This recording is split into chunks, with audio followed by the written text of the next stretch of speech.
మహారాజా, వాతావరణంలో ఏర్పడిన మార్పుల వల్ల పంటలు దెబ్బతిని రైతులు పూర్తిగా నష్టపోయారు.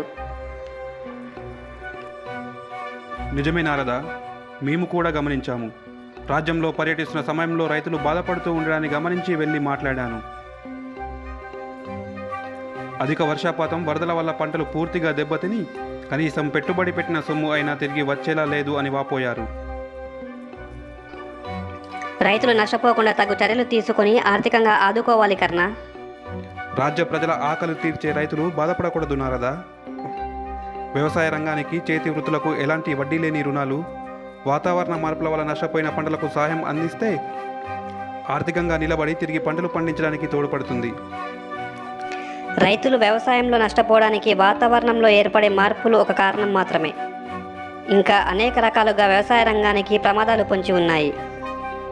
కరువులు, వరదలు మరియు తుఫాన్లు వంటి విపరీత వాతావరణ సంఘటనలు మరియు పంట సమయంలో ఊహించని వర్షపాతం మొత్తం పంట నష్టానికి దారితీస్తుంది. ధరల అస్థిరత రైతుల జీవనోపాధిపై గణనీయమైన ప్రభావాన్ని చూపుతుంది. చిన్న, సన్నకారు రైతులు భవిష్యత్తులో తమ ఉత్పత్తులకు లభించే ధరలపై ఖచ్చితత్వం తెలియక అనిశ్చితి సృష్టిస్తుంది. దీంతో రైతులు ఏ పంటలు పండించాలో, ఎంత ఉత్పత్తి చేయాలి, ఎప్పుడు విక్రయించాలి అనే విషయాలపై అవగాహన లేకపోవడం వల్ల భారీగా నష్టపోతున్నారు.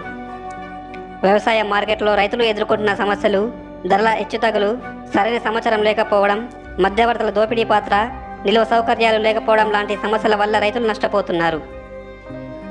వ్యవసాయం అంటే అధిక శ్రమ, అధిక వ్యయంతో కూడుకున్న పని. అంతేకాకుండా ఎన్నో సవాళ్లను కూడా అధిగమించాల్సి ఉంటుంది. వ్యవసాయంలో నష్టాలను తగ్గించడానికి నమ్మదగిన ఆదాయ వనరులు, అధిక పంట దిగుబడులు, ప్రత్యామ్నాయ ఆదాయ అవకాశాల వంటి మౌలిక సదుపాయాల భద్రత నుండి మాత్రమే లభిస్తుంది. సత్యం పలికారు మహారాజా. పూర్వకాలంలో వ్యవసాయం అంటే పంటలు, పశువులు, పెంపుడు జీవాలతో సంతోషంగా ఉండేవారు. కొద్దిపాటి వ్యవసాయ భూమిలోనైనా అందుబాటులో ఉన్న వనరులను ప్రణాళికాబద్ధంగా వినియోగించుకుంటూ సమీకృత వ్యవసాయం చేసేవారు. మిశ్రమ వ్యవసాయమా? మిశ్రమ వ్యవసాయం అధిక శ్రమతో కూడుకున్న వ్యవహారం. నేటి తరం యువకులు విందులు, వినోదాలకు, జల్సాలకు అలవాటు పడుతున్నారు. యువకులు వ్యవసాయానికి ఉదయం నుండి సాయంత్రం వరకు సమయం కేటాయించలేరు. నిజమే కర్ణ. కానీ యువకులకు సాంకేతికతను, అత్యాధునిక పరికరాలు ఉపయోగించుకొని ఉత్పాదకతను పెంపొందించడం వల్ల సమయం, శ్రమను తగ్గించి మిశ్రమ వ్యవసాయ విధానాలను అనుసరించి ఏడాది పొడవునా ప్రతి నెల ఆదాయం ఆర్జిస్తూ తమ జీవన విధానాలను మెరుగుపరుచుకోవాలి. వ్యవసాయంలో నష్టాలు తగ్గాలంటే రైతులు, ప్రభుత్వాలు నిరంతరం శ్రమించాలి. రైతులు శ్రమించి వ్యవసాయాన్ని ఒక వ్యాపారం, ఉద్యోగంలా భావించి ఏదైనా పరిశ్రమ వలె వ్యవసాయంలో కూడా వినియోగదారుల డిమాండ్ మరియు ప్రాధాన్యతల ఆధారంగా ఉత్పత్తి కొనసాగాలి. దాదాపుగా 16% పండ్లు, కూరగాయలు, 10% నూనె గింజలు, 9% పప్పు ధాన్యాలు, 6% తృణధాన్యాలు ప్రతి ఏటా వృధా అవుతున్నాయి. ప్రజల డిమాండ్లను తీర్చడం రైతుల నష్టాన్ని తగ్గించడానికి ప్రభుత్వానికి కష్టంగా మారింది. యువకులు తమకున్న వ్యవసాయ భూమిని భాగాలుగా విభజించుకొని కొంత విస్తీర్ణంలో వరి, చిరుధాన్యాలు, కొంత భాగంలో ఉద్యాన పంటలైన మామిడి, జామ, బత్తాయి, కొబ్బరి వంటి పంటలను సాగు చేస్తూ వాటిలో అంతర పంటలుగా నిత్యావసరాలైన కూరగాయలు, ఆకుకూరలు, పూల సాగు వంటివి చేస్తుండాలి.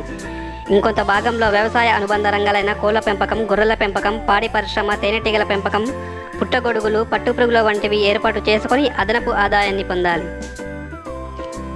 వ్యవసాయ ఉత్పత్తులకు నిల్వ సామర్థ్యం పెంచి అధిక దిగుబడి ఉన్న సమయంలో నిల్వ చేసుకొని కొరత సమయంలో వినియోగించుకునేలా చర్యలు చేపట్టాలి. నిల్వ సామర్థ్యాలు పెంచడం వల్ల రైతులకు పంట నష్టం తగ్గుతుంది. మధ్యవర్తుల దోపిడీ పాత్ర లేకుండా ప్రజలకు కూడా నిత్యావసరాల ధరలు అందుబాటులో ఉంటాయి.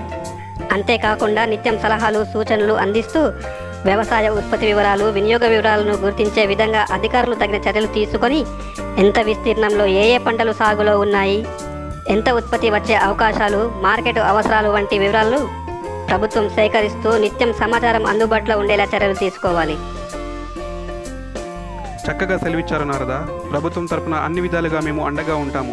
వ్యవసాయ రంగానికి కావాల్సిన అన్ని సౌకర్యాల ఏర్పాటుకు మేము కృషి చేస్తాము. ప్రభుత్వ రుణాలు, పెట్టుబడి సహాయం, అనుబంధ సంస్థలకు రాయితీలు, ఎరువులు, విత్తనాలు, యంత్రాల వంటి అన్ని రకాల సహకారం అందిస్తాము. యువకులు ఆధునిక వినూత్న సాంకేతికతలను ఉపయోగించి ఉత్పాదకతను పెంపొందించాలి. సాంకేతిక పరిజ్ఞానాన్ని పొందడం వల్ల చిన్న తరహా వ్యవసాయాన్ని సమర్థవంతంగా నిర్వర్తించి వాతావరణానికి ఎదురుగా నిలబడి తెలివిగా మరియు లాభదాయంగా చేయవచ్చు. ఆహార భద్రతలో చిన్నకారు రైతులు ముఖ్యమైన పాత్ర పోషిస్తున్నందున వారు తప్పనిసరిగా సాంకేతిక ఆవిష్కరణలు మరియు యంత్రాలకు ప్రాప్తి పొంది సమీకృత వ్యవసాయం చేస్తే వ్యవసాయంలో ఏర్పడే ప్రమాదాలను అంచనా వేసి నిరోధించడంలో వారికి సహాయపడుతుంది. ప్రభుత్వం అందించిన రాయితీలు, సలహాలు, సూచనలతో యువకులు సమీకృత వ్యవసాయం చేపట్టి అద్భుతమైన ఫలితాలు సాధించారు. మిశ్రమ వ్యవసాయం వల్ల రైతులు నష్టాలు తగ్గించుకొని ఆర్థికంగా ఎదిగారు. రైతులు పండించే పంట వివరాలను ఎప్పటికప్పుడు నమోదు చేసుకొని ఉత్పత్తి మరియు డిమాండ్లను దృష్టిలో పెట్టుకొని నిల్వ పంటల సాగు విషయంలో జాగ్రత్తలు తీసుకొని రైతులకు పంట నష్టం జరగకుండా, వినియోగదారులకు అధిక ధరల భారం పడకుండా తగిన చర్యలు తీసుకోగలిగింది.